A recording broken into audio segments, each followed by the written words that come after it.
요즘 유튜브에서 한의학 박사 김순열 박사의 활약이 대단한데요. 오늘은 김순열 박사의 신간도서 진짜 식사를 소개해 드리려고 합니다. 진짜 식사 도서에는 우리가 먹으면 건강에 좋은 음식과 절대 먹어서는 안 되는 음식이 가득합니다. 우리가 살면서 영양제와 약은 쉽게 접하면서도 정작 산과 들에 나는 약초는 잘 모르는 경우가 흔한데요. 김순열 박사는 진짜 식사에서 우리가 잘 몰랐던 음식 이야기를 쉬우면서도 구체적으로 설명해 줍니다. 김순열 박사님은 한방병원장으로서 그리고 진료 의사 입장에서 건강 유지와 질병 예방의 두 가지 핵심 요인은 생활 습관과 스트레스이며 생활 습관에서 가장 중요한 것이 식생활 습관이라고 말씀하십니다. 여러분은 몸에서 질병을 몰아내고 암세포를 파괴하고 다이어트에 좋은 최강의 음식을 얼마나 잘 알고 계신가요? 오늘 영상이 질병으로 고통받는 분들뿐만 아니라 건강을 지키려는 분들의 식생활에 많은 도움이 되기를 바랍니다. 몸에서 질병을 몰아내는 식사. 양배추를 매일 먹으면 일어나는 일. 2020년 발표된 국가암 등록 통계에 따르면 위암은 전체 암 중에서 10.8%를 차지하고 있다. 암 환자 10명 중 1명이 위암이다. 특히 남성의 경우에는 폐암에 이어서 위암이 암 발생 순위 2위에 올라 있다. 위염, 위궤양도 흔한 질병이다. 우리나라 사람들의 식습관은 위 건강에 악영향을 미치는 요소들이 많다. 빨리 먹는 습관, 짜고 매운 음식, 야식, 흡연, 음주 등이 위 건강을 해치는 요소들이다. 단기간에 식습관을 바꾸기가 어렵다면 위 건강에 도움이 되는 식품 섭취를 적극적으로 늘리는 것이 좋다. 설포라판이 풍부한 양배추. 양배추는 신이 주신 선물이라는 별명이 있을 정도로 맛과 영양의 밸런스가 탁월한 식품이다. 무려 4,000년 전부터 그리스와 로마에서 재배되었고 그 당시에도 위장을 건강하게 해주는 약초와 같은 대접을 받았다. 수학자이자 철학자인 피타고라스가 양배추는 건강과 차분한 기분을 유지해주는 채소라고 칭할 만큼 유명한 건강식품이었다고 한다. 양배추는 십자화과 식물이다. 건강에 조금이라도 관심 있는 사람은 십자화과 식물에 대해 많이 들어보았을 것이다. 브로콜리, 케일, 겨자, 청경채, 콜리플라워 등이 십자화과 식물이다. 십자화과 식물이 유명한 이유는 설포라판이라는 성분 때문이다. 설포라판은 유황 성분이 포함되어 있어서 특유의 씁쓸한 맛을 낸다. 강력한 항산화 효과로 대장암 유방암, 전립선암의 예방은 물론 염증을 억제하여 각종 성인병 예방에 효과적이라고 알려져 있다. 양배추에도 설포라판이 풍부하다. 폴리페놀 성분 비타민 K가 심혈관 질환 예방. 양배추는 폴리페놀 성분을 풍부하게 함유하고 있어서 활성산소를 억제하고 혈압을 내리고 혈소판 축적을 방지하는 효능이 있다. 2016년 제약생물학 논문에 따르면 폴리페놀 성분이 풍부한 적양배추 추출물이 고콜레스테롤 혈증 및 고중성 지방 혈증을 개선하는 데 효과를 보였다. 대동맥 내부에 축적되는 칼슘은 혈관 질환의 발생 위험도를 나타내는 지표 중 하나다. 2020년 호주 에디스코안 대학 로런 블레케노스트 교수팀이 영국 영양학회지에 발표한 결과에 따르면 방울양배추, 양배추 등을 매일 45g 이상 섭취한 노인들에게서는 칼슘이 대동맥에 축적될 가능성이 46% 적은 것으로 나타났다. 양배추의 풍부한 비타민 K가 혈관에서 일어나는 석회화 과정을 억제하는 효과가 있기 때문이다. 글루타민, 설포라판의 항염증 효과. 양배추가 함유하고 있는 글루타민 성분은 강력한 항염증 효과를 나타낸다. 체내 염증 반응이나 알레르기, 통증, 발열, 피부 질환 등을 감소시킨다. 또한 이소티오시아네이트 화합물인 설포라판 역시 항염증 작용이 탁월하다. 그래서 양배추 추출물을 크림 형태로 사용하거나 양배추 랩을 만들어 염증 부위에 양배추 찜질을 하면 효과가 뛰어나다. 특히 미국 타임지가 선정한 세계 10대 푸드 중 하나인 방울 양배추는 일반 양배추에 비해 비타민 A는 5배, 비타민 C는 1.5배 더 많다고 한다. 그리고 방울 양배추를 얼려서 보관하면 설포라판 성분이 더 증가하므로 방울 양배추를 한 번 찐 다음 갈아서 얼린 후에 복용하기를 권한다. 안토시아닌 등의 항암 효과. 십자화과 채소는 항암 성분인 파이토케미컬을 풍부하게 함유하고 있다. 그중 안토시아닌은 붉은 색소다. 주로 붉은색을 띠는 적양배추에 많이 들어있다. 이 페놀 화합물이 항암 작용 및 항산화 작용을 한다. 또한 양배추에 들어있는 글루코시놀레이트라는 독특한 생리활성 물질은 쓰고 매운맛을 낸다. 특히 소화기관과 폐에 발생하는 암을 억제하는 효능이 있는 것으로 알려져 있다. 양배추에는 카비놀이라는 성분도 풍부하다. 이것은 암세포의 분자를 변형시키는 능력이 있어서 암세포가 항암제에 더욱 취약해지게 만든다. 그래서 항암 치료를 할 때 양배추를 함께 먹으면 항암 효과가 증가한다. 또한 에스트로겐 수용체를 억제하는 작용이 있어서 유방암과 자궁경부암의 발생도 막아준다. 미국 미시간 주립대와 폴란드 국가식품연구원에 따르면 양배추를 일주일에 3회 이상 섭취한 여성들은 그렇지 않은 여성들에 비해 유방암 발생 위험이 낮아졌다. 식이섬유 비타민이 소화기능 개선. 양배추의 풍부한 식이섬유가 장운동을 도와서 소화기능을 향상한다. 또한 양배추에는 비타민이 많이 함유되어 있다. 비타민은 손상된 위장의 세포 조직을 재생하여 보호하는 기능을 한다. 그래서 위염, 위궤양으로 속쓰림이 있을 때 양배추를 권한다. 다이어트 효과. 양배추는 식이섬유가 풍부하여 장운동을 촉진하고 소화 기능과 배변 활동을 돕는다. 풍부한 섬유질이 포만감을 주어 식욕 조절에 도움을 주기 때문에 다이어트에도 효과가 있다. 도쿄대학 의대 연구팀이 7,000명의 비만 환자를 대상으로 양배추 추출물을 섭취하도록 한 연구 결과 체중 감량 성공률이 무려 93%에 달했다고 한다. 양배추의 부작용. 효능이 많은 양배추라도 약간의 부작용이 있다. 양배추에 비타민 K가 혈액 응고 효과가 있어서 와파린이나 아스피린 같은 혈전 용해제를 복용하는 사람은 주의해야 한다. 갑상샘 질환이 있는 사람은 양배추의 글루코시놀레이트 성분이 요오드의 흡수를 방해하여 갑상샘 호르몬 생성이 감소할 수 있다. 또한 양배추는 고포드맵 식품으로 장내가스를 유발할 수 있으므로 과민성 대장증후군이 있는 사람은 주의해야 한다. 매일 달걀 3개를 먹으면 어떤 일이 벌어질까? 나이가 들수록 근육량이 감소하기 때문에 단백질이 더 많이 필요하다. 근육은 팔다리에만 붙어 있는 것이 아니라 우리 몸 구석구석에 근육이 있다. 위장, 소장, 대장도 평활근이라고 하는 근육이다. 혈관도 근육이다. 혈관이 수축하고 팽창해야 피가 돌기 때문이다. 또한 우리 몸의 기초단위인 세포도 내부의 세포 모양을 유지하기 위한 근육 비슷한 것들이 있다. 근육을 만드는 주원료는 단백질이다. 근육뿐만 아니라 성장 호르몬 같은 호르몬도 단백질로 만들어진다. 그래서 단백질이 중요하다. 단백질이 부족하면 벌어지는 일들. 사람의 단백질은 30세 이후부터 감소하기 시작하여 노년기에 이르면 더욱 급속도로 감소한다.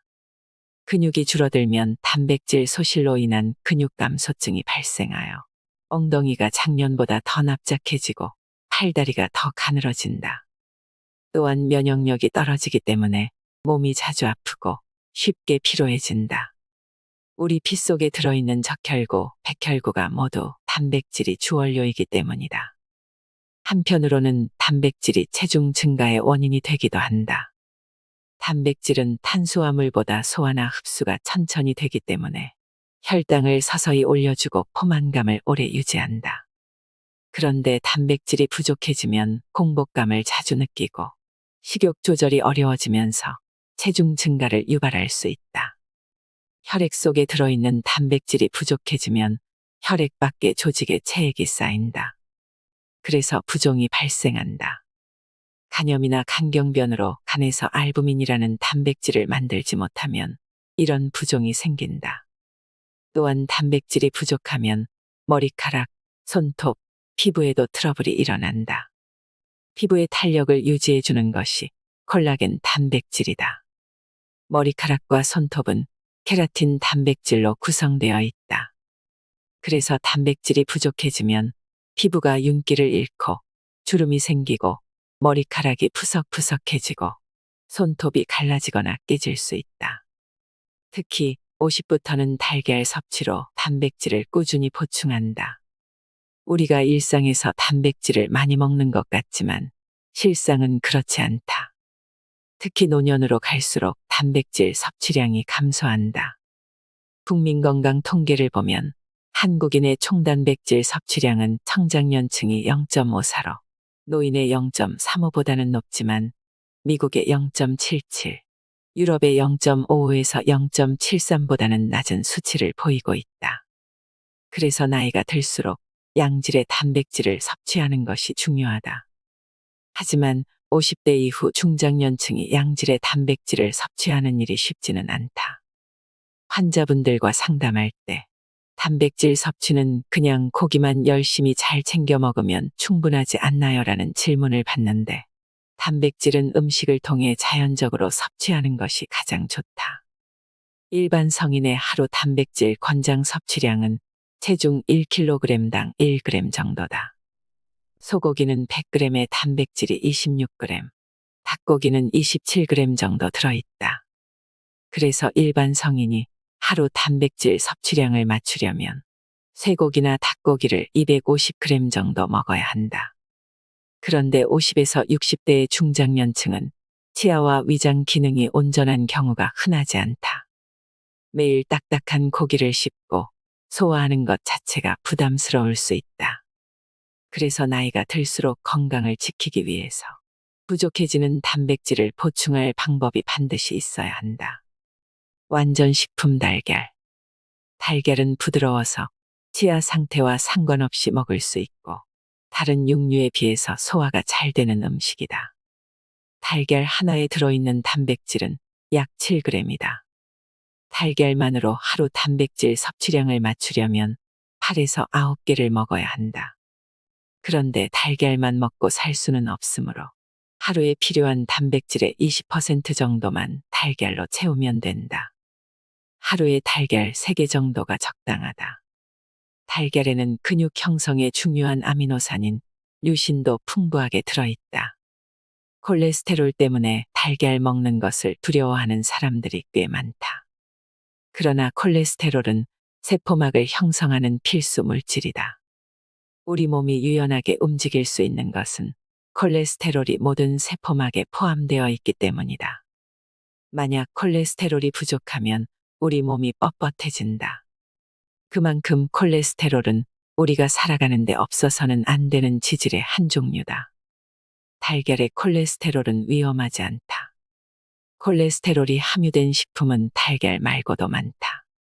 그런데 달걀이 콜레스테롤 수치를 높여서 성인병을 일으키는 주범인 듯한 얘기는 왜 생긴 걸까? 그것은 달걀 하나에 들어있는 콜레스테롤의 양이 사람이 하루 섭취해야 할 콜레스테롤의 65%나 되기 때문이다. 즉, 콜레스테롤 양만 따진다면 달걀 하나를 먹었을 경우 콜레스테롤이든 다른 음식은 삼가야 하는 것이다. 그런데 놀랍게도 달걀은 콜레스테롤의 양이 많은 것과 동시에 콜린이라는 영양소를 다량 함유하고 있다. 미국 농무부의 푸드 데이터에 따르면 큰 달걀 하나에는 147mg의 콜린이 들어있다. 소의 간 다음으로 콜린이 풍부한 식품이다. 콜린은 나쁜 콜레스테롤을 간으로 옮겨서 제거하는 기능을 하고 좋은 콜레스테롤인 HDL을 높여준다. 그래서 달걀의 콜레스테롤은 콜린에 의해 자연스럽게 HDL로 전환된다. 따라서 중증 심혈관 질환이 있는 경우가 아니라면 일반적으로 하루 2에서 3개 정도의 달걀 섭취는 건강을 지키는 데 도움이 된다는 것이 학계의 정설이다. 콜레스테롤을 걱정하지 말고 달걀을 적당히 먹기를 권한다. 달걀의 효능, 면역력 상승 작용. 사람들이 면역력에 관심을 두면서 면역력 관련 제품들이 불티나게 팔리고 있다. 저렴하면서도 손쉽게 먹을 수 있는 면역력 강화식품이 있다면 그것은 바로 달걀이다. 달걀은 모유, 우유 등과 함께 완전식품이고 영양소의 보고다. 더 구체적으로 설명하자면 탄수화물과 비타민C, 섬유질 외에 대부분의 영양소를 품고 있다고 해도 과언이 아니다. 비타민과 미네랄은 박테리아의 체내 침투를 막는 점액 분비 기능에 참여하고 B세포와 T세포, NK세포 등 면역과 관계 있는 세포가 생성, 성숙, 활성화하는 데 기여하고 항산화 작용과 백혈구수 증가에도 관여한다. 콜린, 인지질, DHA가 풍부하여 치매 예방. 단백질이 풍부하고 다양한 영양소가 골고루 들어있는 달걀을 아침 식사로 먹을 경우 포만감이 오래 유지되어 점심과 저녁 때 폭식을 막아준다. 그래서 다이어트하는 사람들은 달걀을 최애 식품이라고 한다. 달걀에는 신경조직을 만드는 인지질이 풍부하다. 특히 콜린은 신경 전달 물질인 아세틸콜린을 활성화하여 기억력과 근육 조절 능력을 높인다. 그래서 아이들이 달걀을 꾸준히 섭취하면 두뇌 발달에 도움이 되고 연세 많으신 분들은 노인성 치매 예방 효과를 볼 수 있다. 달걀 하나에는 하루에 필요한 콜린의 35%가 들어있고 거기다 콜린과 결합하여 뇌세포막을 구성하는 DHA도 하루 섭취량의 25%나 포함되어 있다. 두뇌에 좋은 DHA 섭취를 위해 굳이 등푸른 생선을 먹지 않아도 될 만큼 충분한 양이다. 눈 건강, 골다공증의 효과. 컴퓨터, 스마트폰을 많이 사용하는 현대인에게 눈 건강을 챙기는 것은 필수다. 달걀 노른자에는 황반변성 개선, 블루라이트를 방어하는 루테인과 황반 중심부 방어에 도움을 주는 지아잔틴이 들어있어서 망막의 염증과 노화를 방지한다. 또한 비타민 A는 야간 시력 개선과 안구건조 개선에 효과가 있다. 우리나라는 고령화 사회를 넘어 초고령화 사회로 진입하고 있다. 그만큼 노인들의 뼈 건강이 중요한데 달걀에는 뼈 건강과 뼈 성장에 꼭 필요한 영양소가 상당량 들어있다. 꾸준히 운동과 함께 달걀 섭취를 하면 골다공증과 뼈 건강을 지키는 데 최고다. 탈모 예방, 혈전 생성 억제. 모발의 주성분은 단백질이다.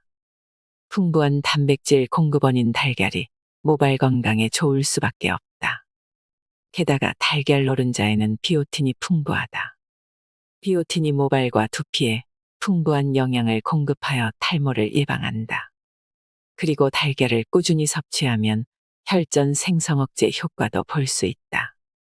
영국 의학저널에 따르면 하루에 달걀을 하나씩 꾸준히 섭취하면 심혈관, 뇌졸중 위험률 18%, 심근경색 위험률 28%를 감소시킨다고 한다. 미국 심장학회의 지침에 따르면 하루 6개 미만의 달걀을 섭취하는 것이 좋다. 기저질환이 있더라도 하루 2개 정도 섭취는 문제가 되지 않는다. 삶은 달걀이 영양적으로 가장 우수하다. 값이 저렴하고 영양가도 만점인 달걀을 어떻게 조리해서 먹는 것이 좋을까? 소화 흡수가 가장 잘 되는 것은 삶은 달걀이다. 그 다음이 달걀 프라이, 달걀 스크럼블, 달걀찜 순이다. 비타민 손실이 가장 적은 조리법은 역시 삶은 달걀이다. 구운 달걀은 조리 시간이 긴 만큼 영양 손실도 크다. 또 프라이를 할 때는 가급적 식용유를 적게 사용하는 것이 좋다. 상추를 매일 먹으면 무슨 일이 생길까? 인간관계, 애정, 금전 문제 등으로 소갈이하면 잠이 오지 않는다. 이것은 자율신경의 이상 때문이다. 스트레스를 심하게 받으면 자율신경 중에 교감신경이 과흥분하고 뇌신경이 과열된다. 심장이 두근거리기도 하고 몸에 물이 말라서 입마름증, 안구건조증도 오고 깊은 잠을 못 잔다. 상추는 한국인의 소울푸드. 뇌의 힘을 뇌력이라고 한다. 어린아이들은 뇌의 힘이 강력하다. 그래서 머리를 베개에 붙이기만 하면 잠이 든다. 그런데 나이 들면 근육의 힘만 빠지는 것이 아니라 뇌의 힘도 약해져서 불면증으로 고생한다. 각성 상태에서 수면 상태로 뇌의 상태가 전환되는데 많은 에너지가 필요하기 때문이다. 젊은 사람들의 불면증은 대개 스트레스와 관계가 깊다. 수면에 도움이 되는 음식 중에 대표적인 것이 상추다. 고려시대에는 천금을 주어야 얻을 수 있는 채소라 해서 상추를 천금채라고 불렀다. 조선시대에는 상추가 대중화되면서 신분의 귀천을 가리지 않고 모두 상추쌈을 즐겼다. 요즘도 집 앞마당이나 베란다에 상추를 심어 먹는 사람들이 많다. 상추는 한국인의 소울푸드 중 하나인 것 같다. 상추의 건강상 이점. 피로 개선 효과. 상추에는 비타민 B군이 풍부하게 들어있어서 피로 회복에 도움이 된다. 상추가 포함된 샐러드에 레몬을 듬뿍 첨가해도 좋고 맥주 요모와 함께 복용하면 상추에 포함된 무기질과 비타민 B군, 그리고 철분, 엽산, 칼슘, 필수 아미노산의 협동작용으로 혈액을 맑게 정화하고 피로를 풀어준다. 임산부의 빈혈 예방, 모유의 양을 늘린다. 상추는 골다공증에 좋고 엽산이 풍부하게 들어있어서 임산부에게 권하는 채소다. 임산부는 일반 여성에 비해서 세포 분열이 활발하여 엽산이 많이 필요하다. 또한 상추에는 필수 아미노산, 칼슘, 철분 함유량이 많아서 빈혈 예방은 물론 모유의 양을 늘리는 데도 도움이 된다. 대장염 완화. 상추는 대장의 염증을 낮추는 데도 큰 도움이 된다. 엽산이 대장의 염증을 완화하는 역할을 하기 때문이다. 상추 속에 풍부한 비타민 K, 루테인, 엽산이 함께 작용해서 대장의 염증뿐만 아니라 대장암을 예방하는 효과까지 발휘한다. 같은 엽채소인 배추나 양배추보다 상추 속에 훨씬 많은 엽산이 들어있으므로 임산부나 대장이 약한 사람은 상추를 많이 먹을 것을 권한다. 불면증 완화. 상추의 잎줄기에서 락투카리움이라는 성분이 나오는데 이 성분은 신경안정 작용을 하여 스트레스와 통증, 불면증을 완화하는 데 도움을 준다. 상추를 많이 먹으면 졸음이 몰려오는데 그 이유가 락투카리움이라는 성분 때문이다. 락투카리움에는 진정 효과 및 최면, 진해 효과가 있어서 졸음을 불러오는 것이다. 그래서 상추를 많이 먹으면 불면증에 도움이 된다.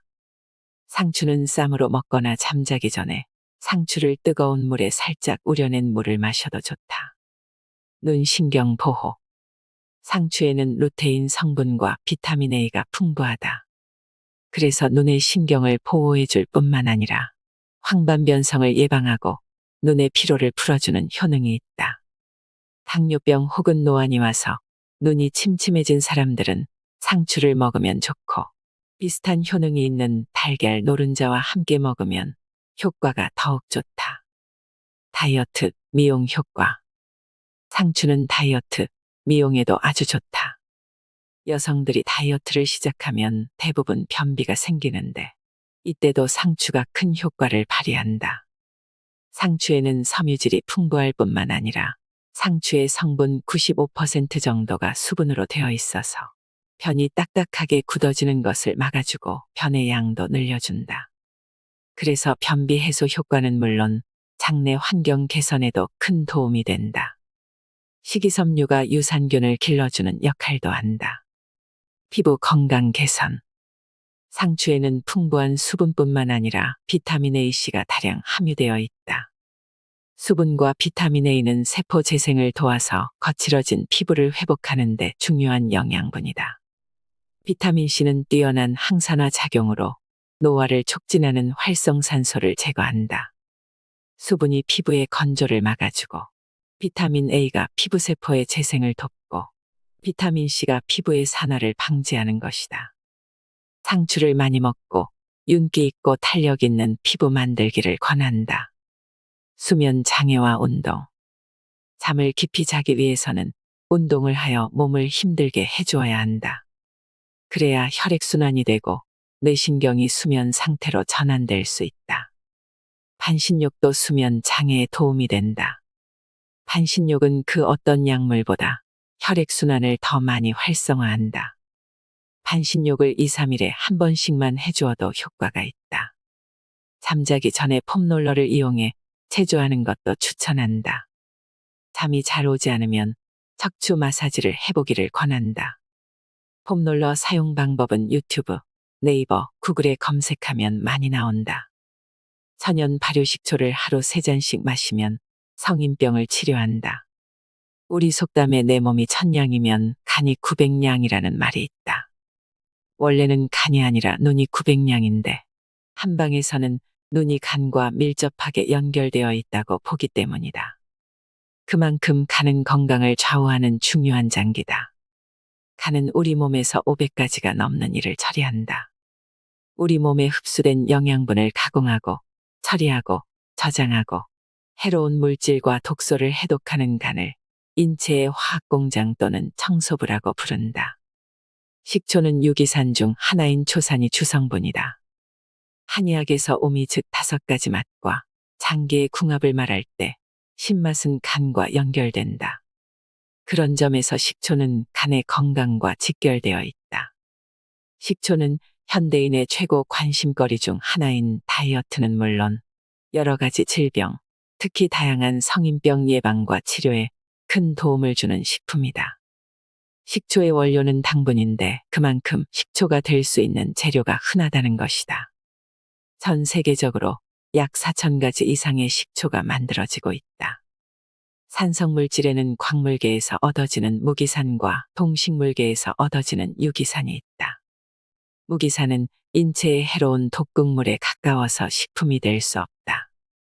반면에 유기산은 각종 아미노산, 구연산, 사과산, 호박산, 주석산 등 60여 가지가 넘는다. 유기물인 당분을 원료로 만들어지는 식초는 유기산 중 하나인 초산이 주성분이다. 초산의 주요 기능은 살균, 해독, 분해, 보존으로서 이러한 초산의 기능이 간의 주요 기능과 대부분 겹친다. 그래서 식초를 꾸준히 먹으면 간이 해야 할 일을 많이 덜어줄 수 있다. 식초가 성인병에 미치는 영향. 간 기능 개선. 식초는 간 건강에 좋은 음식이다.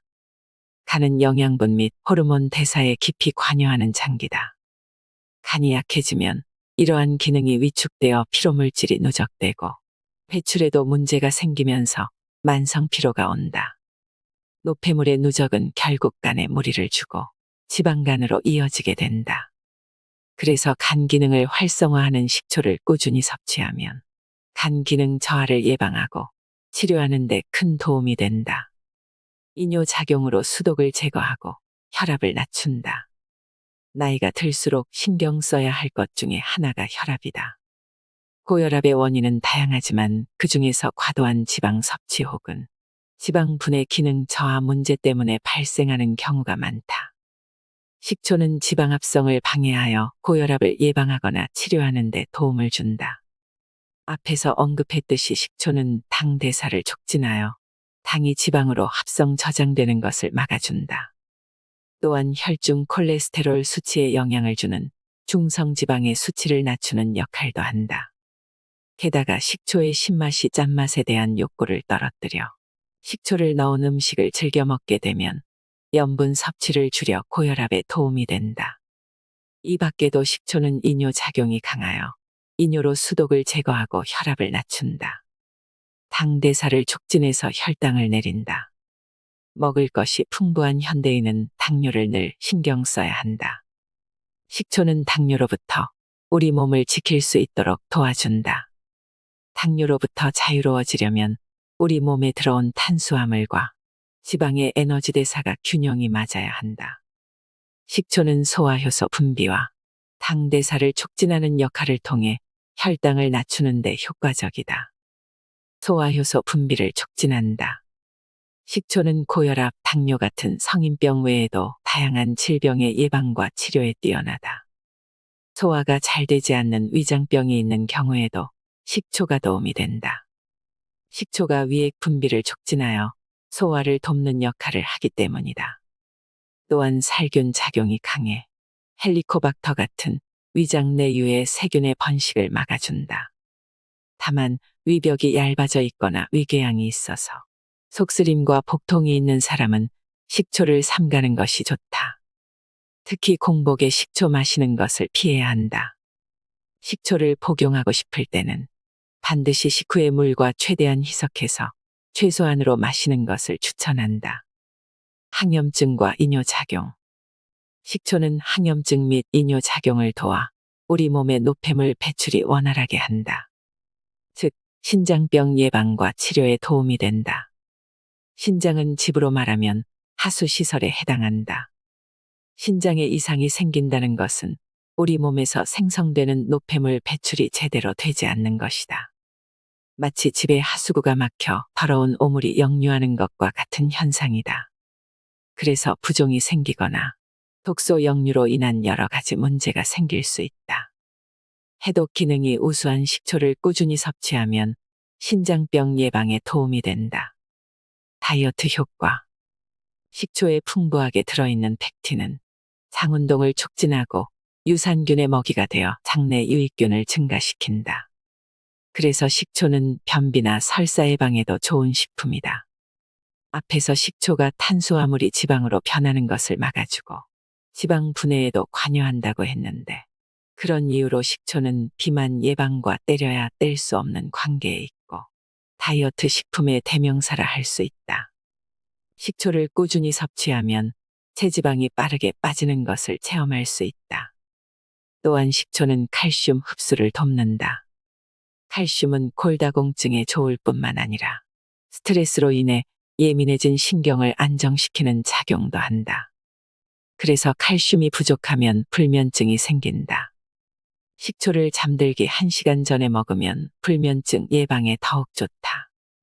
이 밖에도 식초의 풍부한 유기산은 근육을 유연하게 하여 요통과 다양한 근육통의 예방과 치료에 도움이 된다. 식초의 해독 작용은 기미나 피부 트러블을 제거하는 데도 탁월하다. 천연 발효 식초가 좋다. 식초는 발효 방법에 따라 합성 식초와 발효 식초로 크게 나눌 수 있다. 합성 식초는 빙초산을 말하는데 석유를 원료로 합성한다. 식용으로 사용되기도 하지만 건강을 위해 복용할 때는 제외하는 것이 좋다. 발효 식초는 다시 두 가지로 구분된다. 식품 공장에서 만들어진 양조 식초와 천연 발효 식초로 나눌 수 있다. 둘 다 양조 식초이긴 하지만 차이가 있다. 공장에서 만들어진 양조 식초는 당분을 발효하여 알코올을 만드는 과정을 생략하고 이미 만들어진 알코올인 주정을 사용하여 식초를 만든다. 이렇게 만들어진 식초에는 아무런 영양분이 없고 순수한 식초일 뿐이다. 하지만 천연 발효한 양조 식초는 1차 알코올 발효와 2차 초산 발효를 모두 거치면서 많은 생리활성 물질이 생성된다. 이때 생성되는 생리활성 물질이 항산화 작용, 해독 작용, 면역기능 증강 작용, 호르몬 조절 작용, 항균 또는 항바이러스 작용을 통해 노화를 지연시키거나 각종 성인병을 예방하는 것으로 알려져 있다. 그래서 건강과 관련된 목적을 가지고 식초를 복용할 때는 반드시 천연 발효 식초를 먹는 것이 좋다. 과용하면 역효과. 식초는 산성이 강하여 과용하면 오히려 역효과가 날 수 있다. 하루 10에서 20ml를 500cc 이상의 충분한 물에 희석하여 최소한의 양을 2에서 3차례 나누어 마시는 것이 좋다. 위장이 약한 사람은 공복에 마시지 말고 식간이나 식후에 복용할 것을 권한다. 혈관 건강에 최고인 양파, 사과, 피칸 주스. 날씨가 추워지면 혈관 질환, 특히 뇌혈관 질환이 발병하기 쉬워서 혈액순환이 잘 되지 않는 노인이나 고혈압, 고지혈증이 있는 사람은 더욱 조심해야 한다. 혈관은 우리 몸에서 중요하다. 기본적으로 혈관은 체내의 장기들의 혈액을 운반하여 영양분을 공급하고 노폐물을 수거한다. 만약 혈관이 건강하지 않으면 체내의 모든 장기가 혈액을 통해 영양분을 공급받지 못하므로 제대로 기능하기가 어렵다. 혈관이 좁아지거나 염증이 생기고 이에 따라 혈류가 감소하거나 완전히 차단되는 등의 이상 증세를 혈관 질환이라고 한다. 혈관 질환이 생기면 무서운 점. 혈관 질환이 무서운 이유는 어느 한 곳만 아픈 것이 아니기 때문이다. 혈관은 체내의 모든 장기에 혈액과 영양분을 공급하기 위해 우리 몸 구석구석까지 퍼져 있다. 그래서 한 부위의 혈관에 병이 생기면 몸 안의 다른 혈관들도 병이 들게 된다. 혈관과 직결된 병은 중풍, 협심증, 심근경색, 혈관성 치매 등이다. 예를 들어 협심증으로 치료받은 환자가 나중에 중풍이 생기거나 또는 중풍에 걸리고 심장마비로 사망하게 된다. 우리나라 3대 사망 원인 중 하나이면서 심내혈관 질환에 속하는 뇌졸중과 심장질환은 특히 중년이 되면 발병률이 높아진다. 최근에는 고혈압, 비만, 당뇨병과 같은 만성질환이 발생하는 연령이 점차 낮아지면서 청년들까지도 뇌졸중과 심장질환의 위험이 증가하고 있다. 그래서 남녀노소 할 것 없이 혈관 건강을 챙겨야 한다. 혈관 건강에 좋은 음식. 양파는 혈관 청소부. 양파는 혈관 청소부라고 불릴 정도로 혈액 건강에 좋은 성분이 포함되어 있다. 양파에 함유된 퀘르세틴은 혈관벽의 손상을 막을 뿐만 아니라 나쁜 콜레스테롤인 LDL의 농도와 혈압을 낮춘다. 퀘르세틴은 양파 껍질에 많이 들어있다.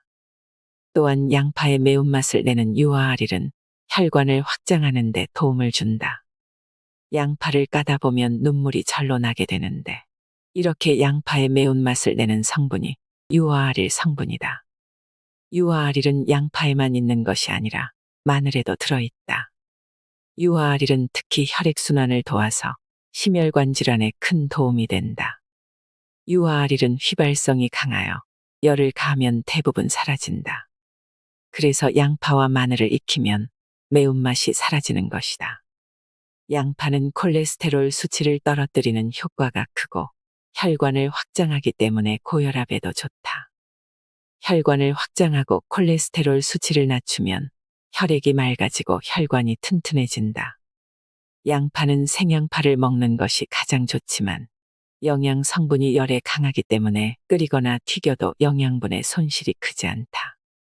퀘르세틴은 열에 강하고 유아알일은 열에 약한 특성이 있다. 동맥경화를 예방하는 사과. 사과는 아침에 먹으면 금사과, 저녁에 먹으면 독사과라고 한다. 하지만 이것은 사실이 아니다. 사과는 저녁에 먹어도 몸에 좋고 저녁에 먹은 사과는 장을 청소하는 역할을 하여 아침에 쾌변을 보게 해준다. 그래서 필자는 저녁에 먹는 사과를 장을 청소하는 똥사과라고 부른다. 장이 좀 약한 사람의 경우에는 저녁에 사과를 먹고 아침에 변을 보면 변이 묽어지거나 변의 사과가 그대로 나온다고 하소연하는데 이것도 꼭 나쁜 것은 아니다. 사과에는 다량의 식이섬유가 함유되어 있어서 소화 흡수가 되지 않는다. 장이 튼튼한 사람은 대변에 섞여서 덩어리로 나오기 때문에 문제가 없다. 그러나 장이 약한 사람은 대부분 변이 풀어져서 나오기 때문에 사과가 소화되지 않은 상태 그대로 변으로 나온 것을 보게 되는 것이다. 이렇게 소화되지 않는 사과 알갱이가 장을 청소한다. 사과에 들어있는 식이섬유를 펙틴이라고 한다. 펙틴은 혈관에 쌓인 악성 콜레스테롤의 배설을 촉진하고 칼륨이 풍부해서 급격한 혈압 상승을 막는다. 혈관이 딱딱해지고 좁아지는 동맥경화 예방에도 도움이 된다. 또한 사과에 들어있는 클로로겐산 성분이 콜레스테롤을 줄여준다. 사과는 다이어트에도 좋은 음식이다. 브라질 리우데자네이로 주립대학 연구팀에 따르면 과체중의 여성을 대상으로 매일 사과 300g을 섭취시켰더니 과일 대신 다른 음식을 먹은 사람들보다 체중 감소가 더 많았다고 한다. 영국 킹스 대학과 사우스햄튼 대학교의 연구에 따르면 일주일에 적어도 2개 정도의 사과를 먹은 사람은 그렇지 않은 사람보다 천식 발생 위험이 약 22에서 23% 낮아졌다. 사과에는 호흡기 질환을 감소시키고 폐 기능을 강화하는 효능이 있다. 견과류의 여왕 피칸. 피칸 파이를 만들 때 재료가 되는 피칸은 호두와 비슷하게 생겼다. 피칸은 견과류의 여왕이라고 불리며 불포화 지방산이 풍부해서 동맥 경화증을 예방한다. 비타민 E와 섬유질도 풍부해서 뇌세포를 활성화하고 혈중 콜레스테롤 수치를 낮춘다. 피칸은 풍부한 칼륨 덕분에 체내에 쌓인 나트륨 배출을 도와준다. 피칸 속에는 뇌신경 발달에 중요한 엽산이 풍부하다. 호두보다 2배나 많다. 어린아이들의 두뇌 발달에 좋은 비타민 B군의 함량도 높다. 그래서 뇌신경을 안정시키고 집중력을 향상하는 데 도움이 된다. 또한 피칸은 면역력 강화에도 도움이 되는데 그 이유는 아연이 풍부하기 때문이다. 그래서 피로 개선과 인체 전반의 대사작용을 개선하는 효능이 있다. 양파, 사과, 피칸 주스 만드는 법. 양파 100g, 사과 50g, 피칸 25g, 그리고 물 250ml를 준비한다. 양파와 사과를 깨끗하게 씻어서 잘게 자른다. 사과는 껍질째 준비해도 무방하다. 피칸도 흐르는 물에 깨끗하게 씻는다. 이 재료들을 모두 믹서에 넣어 잘게 갈아준다. 그러면 양파, 사과, 피칸 주스 완성이다. 이 주스를 하루에 한 컵씩 7일 동안 마셔보면 몸이 변하는 것을 느낄 수 있다. 단, 너무 늦은 밤이나 아침 공복에 마시는 것은 피하자. 속이 쓰리거나 소화장애가 생길 수도 있기 때문이다. 일주일 복용하고 몸에 무리가 없으면 계속 마시면 된다. 양파 때문에 약간 불편하면 2에서 3일 쉬었다 마셔도 상관없다. 양파의 매운맛, 사과의 달달한 맛, 피칸의 고소한 맛이 입맛에 딱 들어맞을 것이다. 김순열 박사의 저서 진짜 식사를 읽은 뒤의 느낌을 한마디로 정리하면 각 가정에 한 권씩 두고 읽어야 하는 한글 동의보감이 업그레이드된 필수 건강서적이라는 생각이 들었습니다. 이 책에는 우리가 매일 먹는 음식에 관한 이야기가 담겨 있습니다. 평소 유튜브 김순열 TV를 즐겨보셨던 분들이라면 참 반가운 책이 아닐까 합니다. 사람에게는 먹는 것이 가장 중요합니다. 음식이 부족해서 병이 나는 경우는 거의 없습니다. 오히려 먹지 말아야 할 음식들을 과식하다 보니 여러 가지 병에 시달립니다. 음식은 조금씩 천천히 나누어서 먹고 자연 그대로 먹는 것이 가장 좋습니다. 매일매일 먹는 음식이 우리 몸의 일부가 된다는 사실을 꼭 기억하세요. 이상으로 인생의 품격이었습니다. 하루하루 당신의 품격이 더 빛나길 바랍니다.